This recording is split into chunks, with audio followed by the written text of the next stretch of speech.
রাধে রাধে সবাইকে। কেমন আছো তোমরা সবাই? আশা করছি সবাই খুব ভালো আছো। তো টাইটেল আর থাম্বনেল দেখে তোমরা নিশ্চয়ই বুঝতে পেরেছো আজকে আমি Radharani inspired makeup look create করেছি আমার নিজের মতো করে।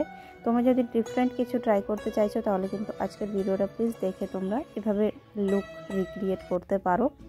তো চলো ভিডিওটা স্টার্ট করি। খুবই কম প্রোডাক্ট দিয়ে আজকে মেকআপ লুকটা আমি ক্রিয়েট করেছি, ভীষণই ফ্ললেস, ভীষণই সুন্দর। প্রথমে আমি লিপসটাকে হাইড্রেট করে নিয়েছি এখানে অর্ডিনারি একটা লিপ অয়েল দিয়ে। তারপর কিন্তু টোনার ইউজ করেছি গুড ভাইবসের vitamin C brightening toner plus good ভাইবসের ময়শ্চারাইজার ইউজ করে নিয়েছি। সো গাইস, আজকে তোমাদের সঙ্গে একটুখানি অ্যামাজনের ব্যাপারে বলছি। তো অ্যামাজনে চলছে গ্রেট ফ্রিডম সেল, সেখান থেকে তোমরা কিন্তু অনেক ভালো ডিসকাউন্টে তোমরা এই মেকআপ প্রোডাক্টগুলো নিয়ে নিতে পারো, শুধুমাত্র টোনার আর ময়শ্চারাইজারটাকে স্কিপ করে। বাদ বাকি যত প্রোডাক্ট আছে সব কিন্তু আমি অ্যামাজন থেকে ইউজ করছি। হ্যাঁ, তারপরে কিন্তু আমি এখানে প্রাইমার ইউজ করছি, কালার বারের প্রাইমার ইউজ করেছি। দেন এটাকে ড্রাই হওয়ার জন্য 10 মিনিটস টাইম দিয়ে দিয়েছি। তারপর কিন্তু আমি এখানে কালার কারেক্টিং করছি ইনসাইডের কনসিলার প্যালেট থেকে। আমার স্কিন টোন থেকে ডার্কার শেডে একটা কনসিলার নিয়ে আমি অ্যাপ্লাই করে নিয়েছি আমার ডার্ক স্পট এরিয়াতে, খুব ভালোভাবে ব্লেন্ড করে নিয়েছি। সো গাইজ, এটা কিন্তু একটা অথেন্টিক ভীষণই বেঙ্গলি পপুলার লুক। এই সিরিয়ালটা কারা কারা দেখেছো প্লিজ কমেন্ট করে বলো, আমার তো ভীষণই ভালো লাগতো। এখনও আমি ছোট ছোট ক্লিপ যেগুলো হয় সেগুলো দেখি। তো অ্যামাজন থেকে এই প্লেটটাও আমি নিয়েছি ভীষণই অ্যাফোর্ডেবল প্রাইসে, একদম 150-র মধ্যে আমি এটা নিয়েছিলাম। তো আজকে ফাউন্ডেশনের জন্য আমি এটা ইউজ করছি মার্সের দুটো ফাউন্ডেশন, একটা হাই কভারেজ ফাউন্ডেশন, একটা আর্টিস্টিক ফাউন্ডেশন। দুটোতে আমার শেড একটা হচ্ছে 05 বাটারস্কচ আর একটা হচ্ছে 08। এই দুটো শেড আমি ইউজ করছি, একসঙ্গে মিক্স করে নিয়েছি। তারপর কিন্তু ফেসের মধ্যে অ্যাপ্লাই করেছি। তো এই ফাউন্ডেশন দিয়েই আজকে আমি আইব্রোজটাকে ডিফাইন করে নিয়েছি। সো মাঝখানে আমি আইব্রোজটাকে ড্রও করে নিয়েছিলাম, কিন্তু সেটা আমি শেয়ার করিনি। প্রত্যেকটা ভিডিওতে আমি শেয়ার করি, তোমরা চাইলে কিন্তু অন্য কোনো ভিডিওতে আমার আইব্রো ড্র করাটা দেখে নিতে পারো। তো বারবার হাত থেকে পড়ে যাচ্ছিলো প্লেটটা, সেই জন্য আমি হাতে নিই। এটার মধ্যে কিন্তু ভালোভাবেই মুখ দেখা যায়, মানে আয়না বা মিররের কাজ খুব ভালোভাবে করে। তো এখানে দেখো ফাউন্ডেশন ব্রাশ দিয়ে আমি খুব ভালোভাবে ফাউন্ডেশনটাকে ড্যাব ড্যাব করে ফেস নেক এরিয়াতে ব্লেন্ড করে নিয়েছি। তো আমি সারাদিন রোদ্দুরে থাকি, সেই জন্য আমার হাতের কালারটা কিন্তু আমার ফেসের আর নেকের থেকে আলাদা দেখায়। তোমরা কিন্তু এতে কিছু মাইন্ড করো না। তো আমার ফেস নেক কালারটা অনেকেরই আলাদা হয়, ফেসের আর হাতের কালারটা। তো এটা নিয়ে কেউ বেশি ভেবো না। তো এরপর দেখো কনসিলার জন্য ইনসাইটের মিনি কনসিলার ইউজ করেছি আমি এখানে। এর শেড হলো 01 পোর্সিলেন শেডটা আমি ইউজ করেছি।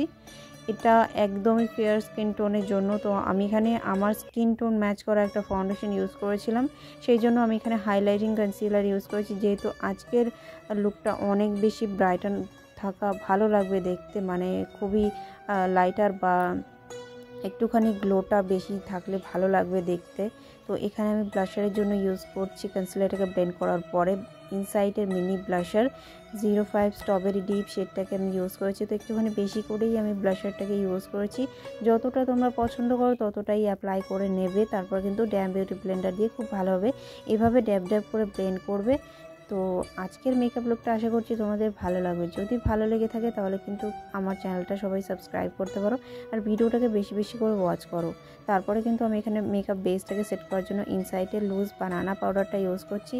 এটা কম প্রাইসের মধ্যে একদম বেস্ট একটা কোয়ালিটির প্রোডাক্ট, আর কোয়ান্টিটিটাও ভীষণই ভালো দেওয়া আছে। এর মধ্যে মাত্র 150-র মধ্যে তোমরা এই পাউডারটা পেয়ে যাবে। এরপর আই লুকের জন্য আমি ইউজ করছি এখানে এসএফআরের ল্যাভেন্ডার আইশ্যাডো প্যালেট। এখান থেকে পিঙ্ক শেডটাকে পিক করে নিয়ে ট্রানজিশন কালার অ্যাপ্লাই করেছি আমার আইয়ের। তারপর কিন্তু একটা ইয়েলো শেড নিয়ে আমি মিডিল আইলিডে প্রেস করে এভাবে ব্লেন্ড করে নিয়েছি মিডিল আইলিডের থেকে ইনার কর্নার পর্যন্ত। দেন লাইনারের জন্য এখানে ইনসাইডের এই লাইনারটা আমি ইউজ করেছি। এটা কিন্তু আমি অ্যামাজন থেকেই পারচেস করেছি ভীষণই অ্যাফোর্ডেবল প্রাইসে। তোমরা কিন্তু এটা 90 রুপিসের মধ্যে পেয়ে যাবে। এরপর কাজলটা দেখতে পাচ্ছ ইনসাইডের নিউড কাজল, যেটা বেজ শেডে আছে। এটা কিন্তু ভীষণ ভালো পিগমেন্টেড, তোমরা পিগমেন্টেশনটা নিজেরাই দেখতে পাচ্ছ। এরপর আমার পছন্দের মাস্কারা ইউজ করেছি। অ্যাগেন এটাকে আমি অ্যামাজন থেকেই পারচেস করেছি। তোমরা কিন্তু অ্যামাজনে ভীষণ ভালো সেলস আর ডিসকাউন্ট পেয়ে যাবে। তো এটা কিন্তু চলবে 1 তারিখ থেকে 6 তারিখ পর্যন্ত আই থিঙ্ক। সেখান থেকে তোমরা ভালো ভালো প্রোডাক্ট কিন্তু একদম কম বাজেটের মধ্যে পারচেস করে নিতে পারো। সো আপার ল্যাশে আর লোয়ার ল্যাশে আমি মাস্কারা কোট করে নিয়েছি খুব ভালোভাবে। তারপর কিন্তু এখানে সুইস বিউটির ফ্যাশন হাইলাইটারটা ইউজ করছি, ভীষণই ভালো পিগমেন্টেড, একদম মেবলিনের যে হাইলাইটারটা আছে, মানে সেই হাইলাইটার একদম ডিউপ বলতে পারো, একদম কম প্রাইসে পেয়ে যাবে। তো হাইলাইটারটাকে আমি হাই স্পঞ্জ অ্যাপ্লাই করার পরে কিন্তু এখানে নোজটাকে কন্ট্রোল করেছি, ফেসটাকে আমি কন্ট্রোল করিনি, কেননা আমার ফেসটা অলরেডি অনেক বেশি স্লিম, সেই জন্য আমি স্কিপ করলাম। এরপর কিন্তু মেকআপ বেসটাকে সেট করে নিয়েছি এই প্লামের বালগেরিয়ান রোজ ওয়াটার টোনারটা দিয়ে। তো এটা কিন্তু মেকআপ ফিক্সারের কাজ খুব ভালোভাবে করে, তাই মেকআপটাকে ফিক্স করেছি। এরপর লিপস্টিকে লাইন করছি মার্সেল লিপ লাইনার দিয়ে। আর এখানে লিপস্টিকের জন্য আমি এখানে ম্যাট লুকের একটা লিপস্টিক ইউজ করেছি, যেটা একদম ম্যাজেন্টা শেডের।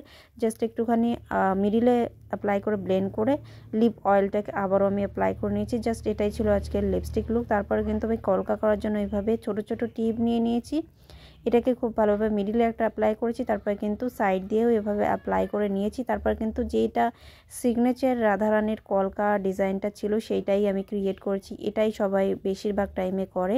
তো আমি এভাবে কলকা ব্রাশ দিয়ে এভাবে করে ডট এঁকে নিয়েছি, সাদা যে ফেব্রিকগুলো পাওয়া যায় সেখান থেকে নিয়ে আমি এভাবে ডট ডট করে কলকাটাকে কমপ্লিট করে নিয়েছি।